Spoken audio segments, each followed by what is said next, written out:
नमस्कार, SBT news में आपका स्वागत है। पेश है 23 जुलाई मंगलवार सुबह 11:15 बजे राजस्थान की बड़ी खबरें।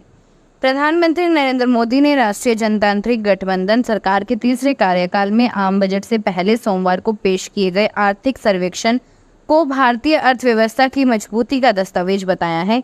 पीएम मोदी ने आर्थिक सर्वेक्षण पर प्रतिक्रिया करते हुए सोशल मीडिया पर अपनी एक पोस्ट में कहा, आर्थिक सर्वेक्षण हमारी अर्थव्यवस्था की मजबूती का उल्लेख करता है। यह सरकार द्वारा किए गए विभिन्न सुधारों के परिणामों को भी सामने रखता है। इसमें विकसित भारत की दिशा में बढ़ रहे भारत के लिए भविष्य में वृद्धि तथा प्रगति वाले क्षेत्रों की पहचान की गई है। कांग्रेस ने कहा है कि मोदी सरकार ने जो आर्थिक सर्वेक्षण आज संसद में पेश किया है तथा देश की जो तस्वीर उसमें दिखाई है उसमें सच्चाई नहीं है और वह जमीनी हकीकत से बहुत दूर है। लोकसभा में कांग्रेस के उपनेता गौरव गोगोई ने सोमवार को यहां पार्टी मुख्यालय में संवाददाता सम्मेलन में कहा कि आर्थिक सर्वेक्षण में जो कुछ दिखाया जा रहा है वह जमीन पर कहीं है ही नहीं। मोदी सरकार के कार्यकाल में खासकर कोविड महामारी के बाद देश में असमानता की खाई बढ़ी है और सरकार पाटने के उपाय करने की बजाय इसे और चौड़ा होने से नहीं रोक रही है। सुप्रीम कोर्ट ने कांवड़ यात्रा रूट पर दुकानदारों को अपनी पहचान बताने को लेकर कई राज्य सरकारों के आदेश पर अंतरिम रोक लगा दी है। कोर्ट ने सोमवार 22 जुलाई को कहा है कि दुकानदारों को पहचान बताने की जरूरत नहीं है। होटल चलाने वाले यह बता सकते हैं कि वह किस तरह का खाना यानी शाकाहारी या मांसाहारी परोस रहे हैं, लेकिन उन्हें अपना नाम लिखने के लिए मजबूर नहीं किया जाना चाहिए। अदालत ने कहा कि पुलिस ने इस मामले में अपनी ताकत का गलत इस्तेमाल किया है। उत्तर प्रदेश, मध्य प्रदेश और उत्तराखंड सरकार को नोटिस जारी कर शुक्रवार तक जवाब देने को कहा है।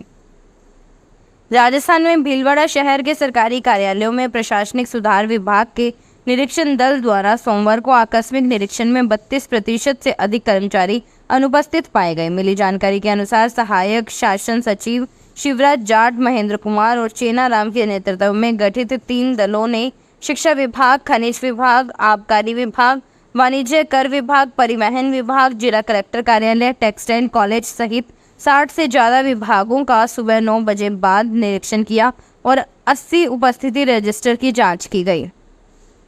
राजस्थान के मुख्यमंत्री बृजमोहन शर्मा ने कहा है कि पूर्वी राजस्थान नहर परियोजना का शिलान्यास प्रधानमंत्री नरेंद्र मोदी करेंगे। श्री शर्मा सोमवार को केकड़ी के कृषि मंडी प्रांगण में वित्त वर्ष 2024-25 के बजट में केकड़ी जिले के लिए हुई घोषणाओं को लेकर धन्यवाद सम्मेलन को संबोधित कर रहे थे।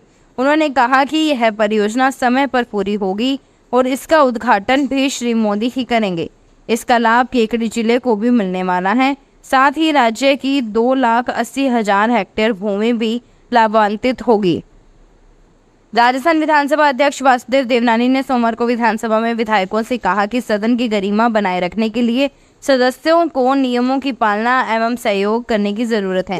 श्री देवनानी ने कहा कि यह सदन है, इसे सदन के रूप में ही लीजिए और सदन की गरिमा को बनाए रखने में सभी सहयोग करें। उन्होंने कहा कि बहस के मध्य सीट पर बैठकर तेज आवाज में बात ना करें। उन्होंने कहा कि सभा में व्यवधान ना करें। सदन में बैठकर तेज आवाज में बात करने वाला व्यवहार ठीक नहीं है। राजस्थान के उद्योग मंत्री राज्यवर्धन राठौड़ ने सोमवार को विधानसभा में कहा कि नियमों में सुधार करते हुए राज्य सरकार द्वारा रीको के लिए नई नीति लाई जाएगी। श्री राठौड़ प्रश्नकाल में पूरक प्रश्नों का जवाब दे रहे थे। उन्होंने बताया कि वर्तमान में औद्योगिक क्षेत्रों में बंद पड़ी इकाइयों के संबंध में निर्णय लेने का अधिकार रीको को नहीं है। उन्होंने कहा कि विधानसभा क्षेत्र कठुमर के ग्राम सौखरी में औद्योगिक क्षेत्र की स्थापना के लिए भूमि आवंटन की प्रक्रिया जारी है। सुप्रीम कोर्ट ने 2021 के लखीमपुर खीरी हिंसा मामले में जेल में बंद पूर्व केंद्रीय मंत्री अजय मिश्रा के बेटे आशीष मिश्रा को जमानत दे दी है। जमानत अर्जी मंजूर करने के बाद कोर्ट ने उन्हें दिल्ली या लखनऊ में रहने का निर्देश दिया है।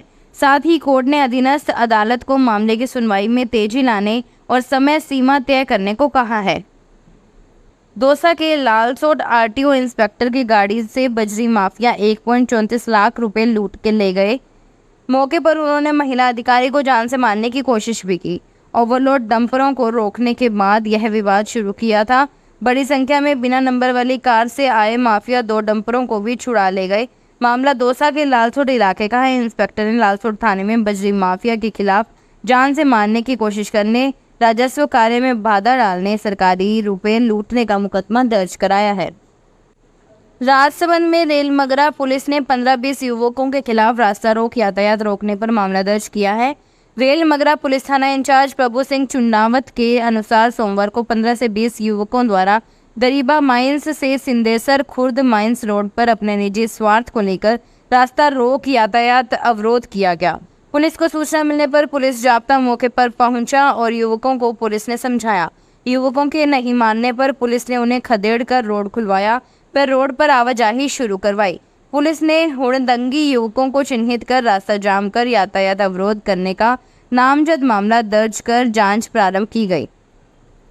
जोधपुर कलेक्टर गौरव अग्रवाल ने सोमवार को कलेक्ट्रेट सभागार में जिला स्तरीय अधिकारियों की साप्ताहिक समीक्षा बैठक ली। कलेक्टर ने अधिकारियों से संपर्क पोर्टल पर लंबित प्रकरणों का जल्द से जल्द समाधान करने के निर्देश दिए। कलेक्टर ने कहा कि सभी अधिकारी विभागीय योजनाओं और लक्ष्यों की नियमित समीक्षा करते हुए कार्यों को गति दें। जयपुर रेलवे की ओर से स्लीपर कोच में विंडो से लिए गए वेटिंग टिकट वालों पर सख्ती किया जा रहा है। इन वेटिंग टिकट धारकों को जनरल में ट्रैवल करने पर मजबूर होना पड़ रहा है। ऐसे में जनरल कोच में यात्रियों की संख्या और बढ़ गई है। पहले ही रेलवे की ओर से जनरल कोच को ट्रेनों में से कम करके थर्ड एसी श्रेणी के कोच को बढ़ाया गया था। इस कारण जनरल में भीड़ पहले से काफी बढ़ गई थी। अब स्लीपर कोच के वेटिंग टिकट वाले यात्रियों के कारण लोगों को ट्रैवल करना और मुश्किल हो गया है। राजस्थान में सरकारी कामकाज में किसी भी प्रकार की ढिलाई न हो, इसलिए सरकार लगातार नए फैसले ले रही है। जनता और ग्रामीणों की सुविधा के लिए भजनलाल सरकार ने एक बड़ा फैसला लिया है। शनिवार को भजनलाल सरकार ने आदेश जारी करते हुए कहा कि अब पटवारियों को उसी गांव में रहना होगा जहां उसकी ड्यूटी निश्चित होगी। अगर मुख्यालय छोड़ना पड़ता है तो पटवारियों को पहले कलेक्टर से परमिशन लेनी होगी। इस संबंध में राजस्व विभाग के नए आदेश अनुसार सरकार ने राजस्थान भू राजस्व नियम 1957 के नियम 12(1) को संशोधित किया है, जिसमें प्रावधान है कि पटवारी अपने क्षेत्र में उस गांव में निवास करेगा जो कि कलेक्टर द्वारा उसका मुख्यालय मुकर किया गया हो, जब तक कि उसने अपने क्षेत्र के बाहर रहने की लिखित अनुमति कलेक्टर से न ले ली हो। भारतीय विशिष्ट पहचान प्राधिकरण के अनुसार जिन लोगों के आधार कार्ड 10 साल पुराने हैं उन्हें इनको अपडेट करवाना अनिवार्य होगा। इसके लिए सरकार ने 14 सितंबर तक का समय दिया है। बता दें कि यह तीसरा मौका है जब सरकार ने इसमें बदलाव किया है। यह सेवा केवल माई आधार पोर्टल पर निःशुल्क है। इसके अलावा अपडेशन का काम अधिकृत आधार केंद्रों पर भी कराया जा सकता है।